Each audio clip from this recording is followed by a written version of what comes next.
So yeah, any bigger fish and or turtles hit that grating and come out of a safety flap, and that's when them bigger fish become dolphin snacks. Look, babe. Over here. Right there on the right.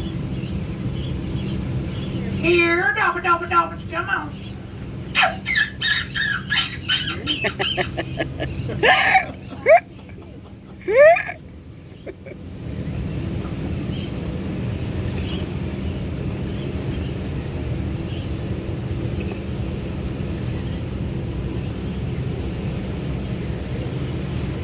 But he hit it pretty quick back the other way there, guys.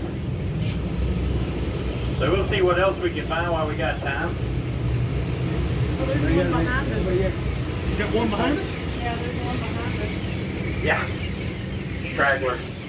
That's that one that jumped out of the water and he like went the wrong way. Now he's trying to catch back up.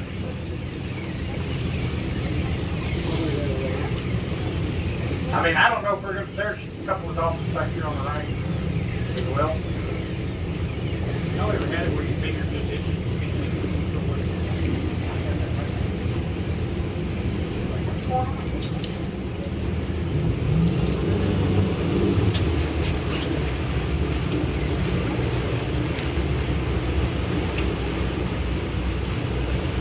So as I was saying, I don't know if there's more dolphins this way besides the two I just saw, but we can go see some more harbor here. Yep, there they are. Yep. We're gonna head that way. We gotta come back this way anyway. Now right in front of us is there you go, right here in front on the left, and right there. Oh, there. See, they like this stirred up water here, staying right on the edge, you know, because it's stirring up fish and stuff off the bottom too, so they're not all trying to follow the shrimp boat. They all got their own ways of what they think they're going to do to get the best time chance to eat, you know. So the yacht basin there in front of us on the right is a home to a lot of nice fishing yachts, sailboats, liveaboards, pleasure boats, charter fishing boats, just about every other kind of boat you can think of. In the building with the seahorse on it, they have racks and racks of boats and dry storage. They pick them up with a big forklift right out of the water and stick them up on a rack, 3-4 racks tall inside the building. I've seen them pick up boats 40 feet long with 4 motors on the back, 10 feet long, 1 motor. So they'll store your boat in that building over there as well with the seahorse on it. You just give them a call when you're coming down. I don't know. Pull your boat off the rack, have it in the water waiting for you for a small nominal fee, I'm sure. That's what he said. Okay, maybe not small or nominal, but definitely a fee, okay? What's that? You got a question? Somebody got a question? No? Okay. I'm just trying to figure out what that little tugboat's in. We'll give him a chance to make his mind up. Get out of his way. Unless he decided he wanted to come right at us. I'm like looking at you like, I'm just sitting there, dude. What are you doing?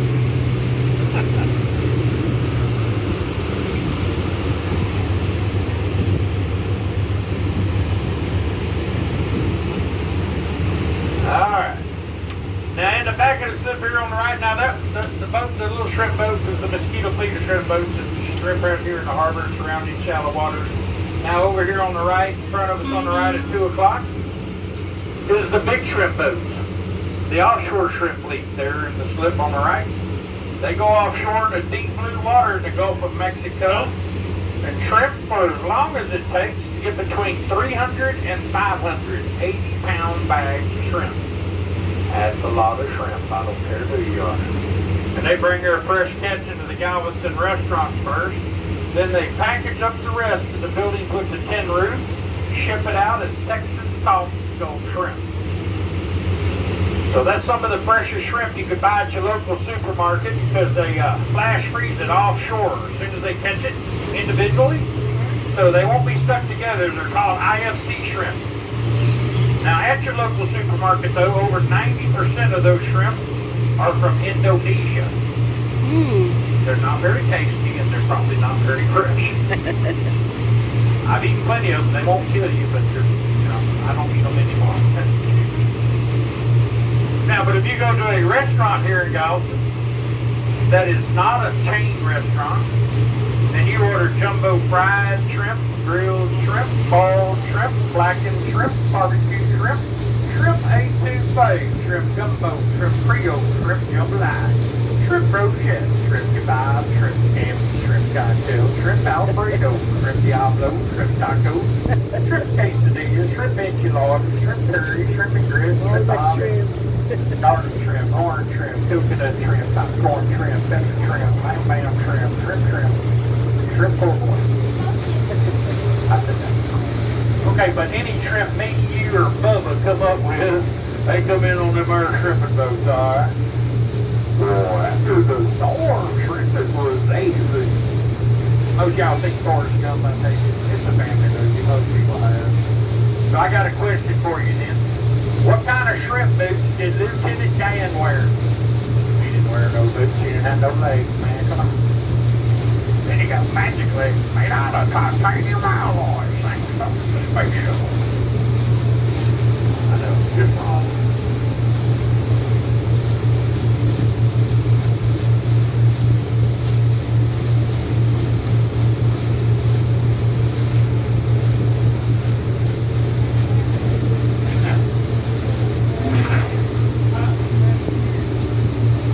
See now, in front of us here on the right, you got a ferry boat.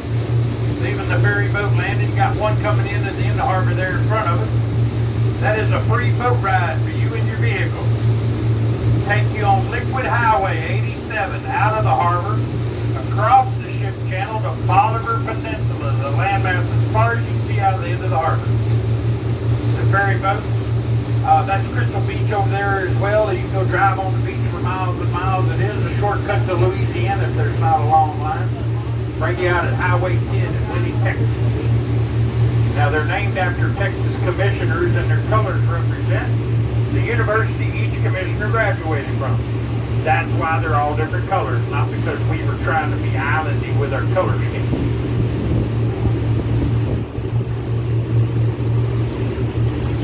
Now this is a bunch of spare dredge spots here on the left. Earlier we passed the dredge while we were looking at dolphins jumping out of the water.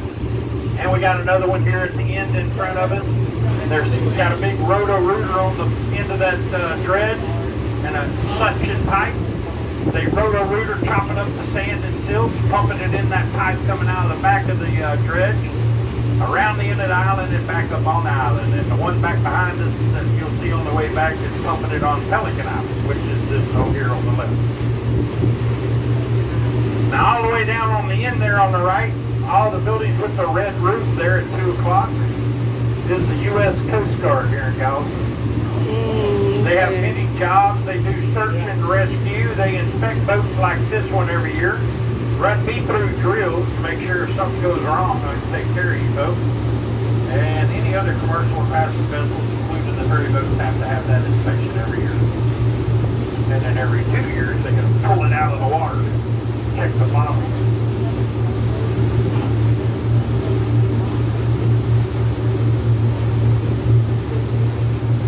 They also take care of all the red and green buoys in the bay when you come across the causeway and all the marker signs, like the green one there at 2 o'clock here or so now. And the big buoys out here in the ship channel and offshore.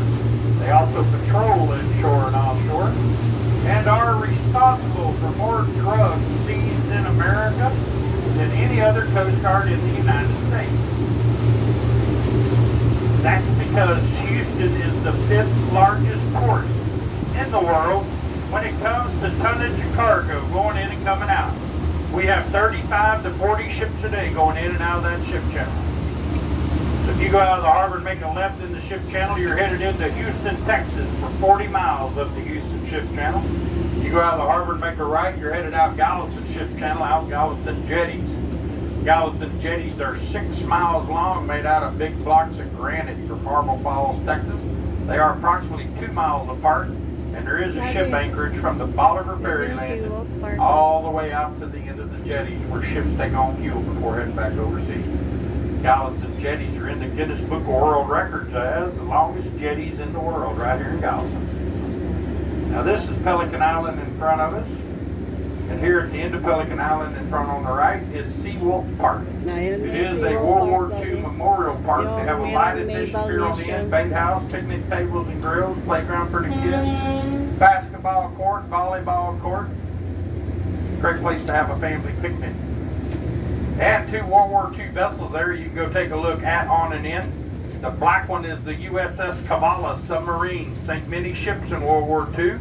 Most famous for sinking a Japanese aircraft carrier that participated in the bombing of Pearl Harbor. Wow. Great ship is a destroyer class escort ship, the USS Stewart. His job was to escort ships back and forth to Europe during the war, mainly supply ships carrying personnel and cargo for the war. Shot down many of planes and fended off many of submarines with his barrage right there on the back with depth charges. All right, well, we're going to start heading back, guys. We're pretty much out of time to be down here. Save a minute or so in case we see some more dolphins along the way. We might be able to get close to them. Yes, sir. We're on the beach on the Gulf side, and the whole horizon looks like it has these large ships, cargo ships. Yes. Are they just parked waiting for something? Well, after you get out of the jetties this way, okay, and then they go way out, okay, outside the ship channel, there's ships out there waiting to either come in. They have to have a pilot to bring them in, or they're waiting to go back overseas and they're waiting on their groceries and or, you know, supplies, provisions before they go back overseas. We have 4 companies here in Galveston that take care of those provisions and go out there and do that. And matter of fact, there's one of the crew boats coming out right now in front of us that take care of those provisions for them. And so, How far out off the beach from the 5 miles? yeah, 5-6 miles, something. Well, yeah, about 6 miles. Now, in front of the beach, like further down the beach, the ones that are stacked this way with the beach, like there's one here and then there'll be one here and they're really long and sitting low in the water. Those are crude oil ships waiting to get offloaded offshore because they draft too deep to come inshore. Oh, okay. And more will be revealed on that further down the line here. I'll clue you in on how they did it.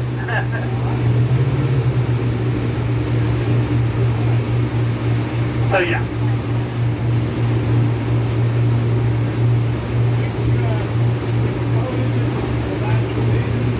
The black and white one coming out, it is either the Excalibur or the King Arthur that's coming right at us there. Now, I don't know if he's headed out or he's going over here to get fuel, but it looks like he's headed out. That's a aluminum hull crew boat, okay? And they were designed to take passengers, cargo, water, and fuel offshore to the oil platform. But they also will take groceries and supplies out to the ships on anchorage. It's called lightering. And their cargo will all be in nets. Ships always pick them up in nets. Just so they don't lose their load because they've lost too many loads, okay? And if you lose your groceries, well, that ain't good. Now, offshore, when I worked offshore, we never used nets going to the platforms. They had these, they used straps and all kinds of stuff. And yeah, well, they lost a couple of loads, but they'll just send you in to get more. The ship is not going to be able to do that.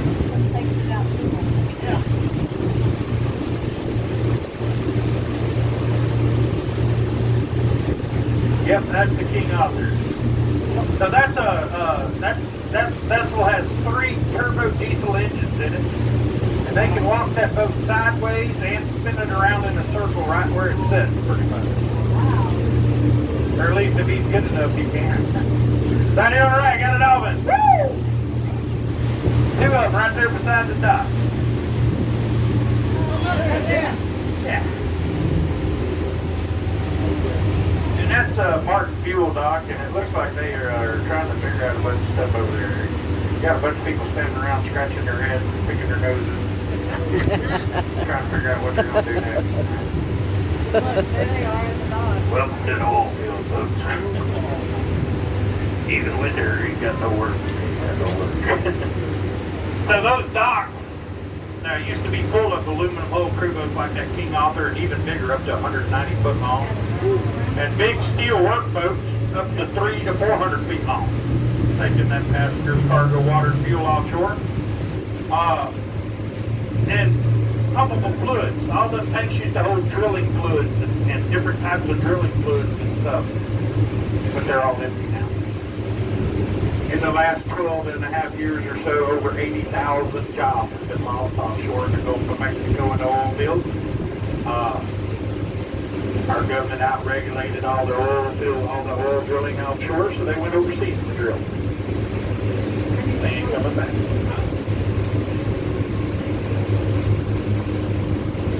I worked out there for 13 and a half years. I'm not mad at them on them aluminum hull crew boats. I don't have to go offshore anymore for 28 days straight, bouncing a foot and a half out of bed while you're trying to sleep. I get to show people dolphins for a living, have fun, and go home every night. So I'm pretty sure I win. Yes, sir.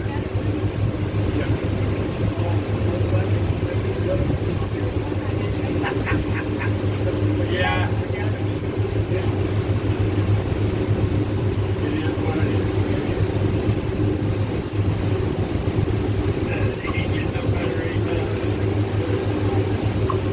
That's why I chose another career. I did turn down, okay, even out there is still people working out there because you got production platforms. And I worked out there, like I said, up until 4.5 years ago. And I turned down 10 jobs working offshore. This was going to be a fill-in job until I got another one offshore. And then I was like, wait a minute, this is kind of cool. And then I was like, yeah, I ain't going back out there. I started liking it. Right here on the right, some Galveston Harbor tugboats, as you can see, they help ships in and out of the harbor, help spin them around, push them up against the dock till they get their lines tied off, then they help pull them off the dock and escort them back out of the harbor. Now, all the ships need that help except for their cruise ships. Cruise ships don't need any help because they have multiple thrusters on the front and the back, and they can spin their own selves around and on and off the dock. Now, the building with the green roof and the palm trees there on the right is the Galveston Harbor Pilot Association headquarters. Any ships coming in the land have to have a pilot, bring them in from offshore, take them back out. So those are the two boats that'll take that pilot offshore, one named Galveston, the other one named Texas. Highly motivational thinking process and the name of those two. Take that pilot offshore, he'll jump off of that little boat onto the big ship. Y'all see the ladder hanging off the side there where that ramp's coming down? He has to jump on that ladder while the ship's moving, right here on the left, guys, so y'all can see what I'm talking about. So he has to jump on that ladder, that swinging rope ladder, okay, while the ship's moving, going up and down. And they climb up there and then get on the ramp and go up. And then when he takes it offshore, while it's moving, he has to go back down that, climb down the ladder, and jump back down on that little boat. Yeah, you want to see that? Take a cruise. Except for they just jump right in the door on the cruise ships. But yeah, you'd have to be offshore to see that outside the jetty. Have you ever done that? No. No. I went up in a man basket off the back of one of them crew boats on a platform offshore. But that's about it. And when I got up there, I was like, okay, I had a whole new respect for the crane operator. Because downstairs, I was cussing him, going, come on, man! Hurry up, get that load down here on this boat. Well, down there, it looks like this. He's sitting under crane, them loads look like that, going on that boat that looks like that. And I'm like, oh, okay. I got a lot of respect for that guy. When you got a good one, you treat him like gold. Because you got guys' lives in danger on the back of them decks as they're putting 70, 80 this on the back of a crew boat. Yes, there's one right there. Just came in this morning. Yes, we have 3 running right now. Royal Caribbean Independence of the Seas, I think it is. Or it's the Endeavor, I'm not sure. Yeah, we got dolphins right in front of this boat too. And Carnival Vista and the Carnival Breeze. That's the Carnival Breeze. And the Breeze has been doing 4 and 5 day cruises, something like that. And the Vista's been doing that dude's alright. See, he went round them dolphins so he wouldn't cut them off from us. That dude's alright. works his harbor like we do. That's the Army Corps of Engineers. He surveys the bottom for these dredges to make sure they're doing their job right. Tell them where all they gotta go. So, yeah, the cruise ships are going, but they're like, you have to have your COVID shot, and they're only running 75% capacity, which I'm okay with that. I'm going in October. I hope it's still like that, because that'll be less people. Yeah. I'm okay with that. That's more safer. Well, I know that its sister ship that's a little bigger, her holds 3,800. So I'm not sure that one may be 35. That's passengers. Now they got about 1,700 crew members. It takes a lot of people to feed that many people and to house them and, you know, keep their room, keep everything clean. Now, how many of y'all been on a cruise ship before? Nobody? Nope. Wow. That's hardly unusual sometimes, but that's okay. It is a deal, man. You get your room, all you can eat, waited on hand and foot. I like that part. I like being waited on. That's nice. Room service 24/7, entertainment, activities, tea, coffee, juice, milk. And on Carnival, you get all you can eat ice cream cones and pizza 24/7. My wife loves ice cream cones and pizza. She does. She will choose a restaurant that's got one of them ice cream cone machines at the end of it for free, you know. And I gotta admit, you know, that's pretty good every once in a while. Not as much as she likes it, you know. Now, you know, so you get all that for one low price. I mean, it's a good deal. I mean, for what all you get. And it's really good food to bring you stretchy pants. You might eat them. Come on, Junior. He's having a hard time making them turns today for some reason. And I'm just glad he's still shrimping. Might as well get it while it gets good, I guess. And so, yeah, where they get your money is the alcohol consumption, the gambling, the shopping, and the shore excursions, and the pictures. Now, see, they have to take your picture all the time, and you're like, yeah, go ahead. And then when you go look at them, you're like, oh, those are nice. Those are some of the best pictures I ever saw of myself. So you want to buy them, but they're not cheap. Yeah, they're expensive. They're like, you know, trying to go get a package picture taken of them. I'll tell you all about it in just a minute, man.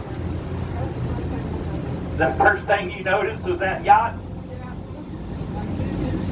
That is Tillman Fertitta's yacht. Tillman Fertitta owns the Houston Rockets.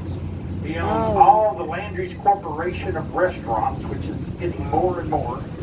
He owns a pleasure pier out there on the beach, Kima Boardwalk, okay. and a lot more. Now, he's not there right now because his helicopter's not sitting on top of the ship, on top of the yacht. So he's working something. So yeah. Now they didn't get any of my money on the alcohol on them ships because I'm allergic to alcohol. I keep breaking out. There's dolphins on the right, by the way. Oh, there's the dolphin. I keep breaking out in handcuffs, 3 divorces, doing stupid stuff, and really bad spots. So I gave that up a long time ago. Now the casino on the other side is a different story.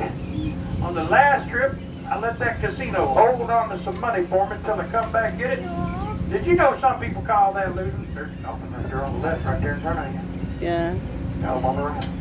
There's some I got right. dolphins on the left of me, dolphins on the right. Here I am, stuck in the middle with you. Oh, yan siya. I know, kick your day job, boy. Meron din dito. All right. There's one here. We're out of time, but again, might as well give y'all one last dolphin donut here. I like doing donuts anyway. Mostly Krispy Kreme. Y'all didn't bring none with you, did you? Nobody ever did. Nobody. Yeah, so the casino, that's a different story. On the last trip, I let that casino hold on to some money for me until I come back and get it. Did you know some people call that losing? They do. I like to think of it as a really bad savings account. That's right, 0% interest, they hold on to it forever. And when I go back, I'm planning on taking that money out and bringing it home. But if not, I can always put more in that account for the next trip, keep investing in my future that way. See, it's all a matter of perspective, how you look at things. And well, choose not to look at myself as a loser. So there you go. Always a win-win situation. Keep your mind right. That's right. Now, folks, right here on the left is Katie's Seafood House Restaurant. Some of the best seafood in Galveston. Well, I think it's the best. They have their own boats, their own fish market. Oh. So it goes straight from the boat to the table. Oh.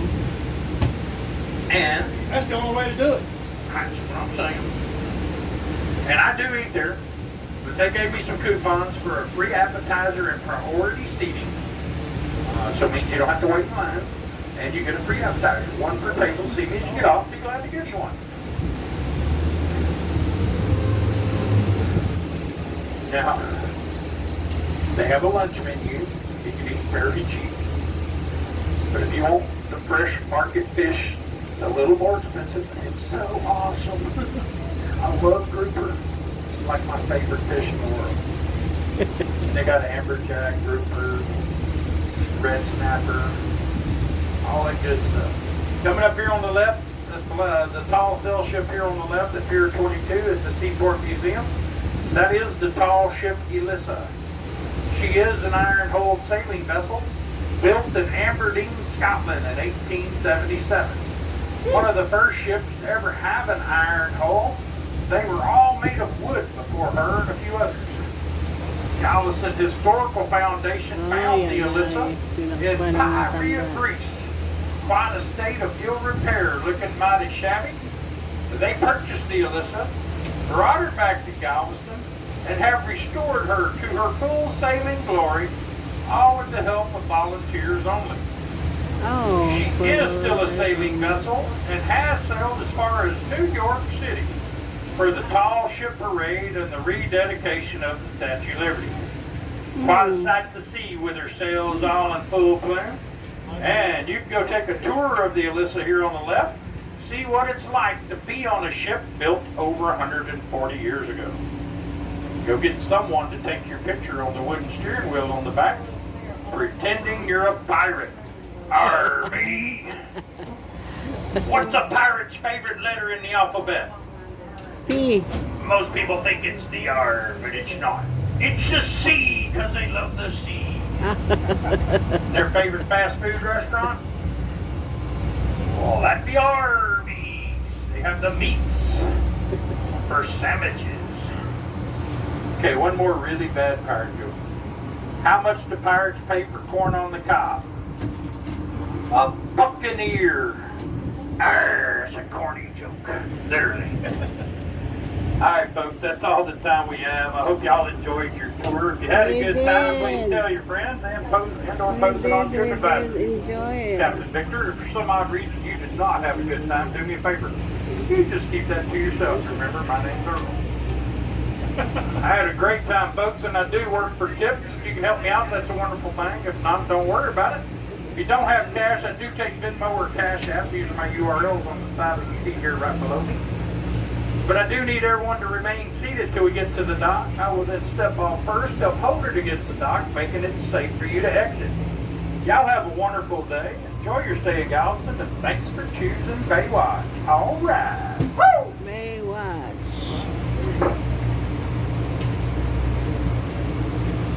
That little boy pulling his nets in, and boy, these dolphins are going crazy back there. Yeah. Showing the birds. Yep.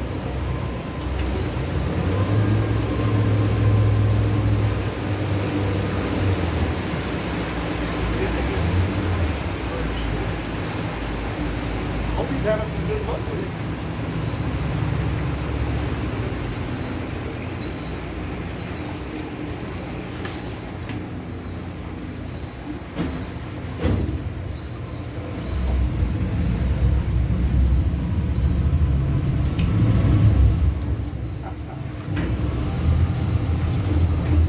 I don't think that is the first time you've done that.